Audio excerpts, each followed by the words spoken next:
Ibu di kamar banyak orang. Biarin aja, biar semua orang tahu saya nggak apa-apa. Biar semua orang tahu apa. Makanya saya kemarin jelas itu jika saya ada, saya nggak ada antigen, nggak disuruh ini. Udah mbak, tenang aja, saya nggak mau. Nanti katanya nggak jalan-jalan ibu. Biarin aja, nggak apa-apa mbak, nggak apa-apa. Yang berkepentingan bukan cuma ibu, mohon maaf. Ya, tapi kan saya merasa dirugikan. Kalau memang kayak gitu kan harusnya pihak sini gantiin tiket saya harus antigen dulu, jangan langsung.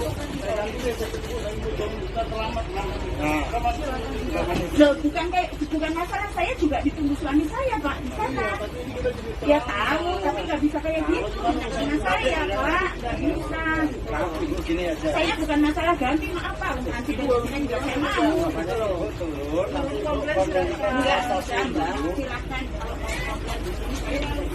Kasihan yang lain, ibu yang lain juga punya kepentingan. Paham, saya juga punya kepentingan. Betul. Iya, makanya semakin ibu apa di PAK.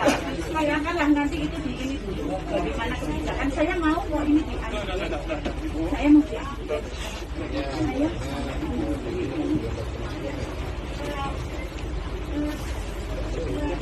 Ya, kalau sama saya nanti ibu bawa aja. Ibu di kamar banyak orang. biarin aja, biar semua orang tahu saya nggak apa-apa. Biar semua orang tahu apa. Makanya saya kemarin jelas itu jika saya ada, saya nggak ada antigen, nggak disuruh ini.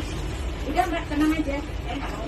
Nanti katanya nggak jalan-jalan ibu. Biarin aja, nggak apa-apa mbak, nggak apa-apa. Yang berkepentingan bukan cuma ibu, mohon maaf. Ya, tapi kan saya merasa dirugikan. Kalau memang kayak gitu kan harusnya pihak sini gantiin tiket saya harus antigen dulu, jangan langsung. Loh, bukan masalah, saya juga ditunggu suami saya pak di sana. Dia tahu, tapi nggak bisa kayak gitu dengan saya pak, nggak bisa. Saya bukan masalah ganti, maaf pak.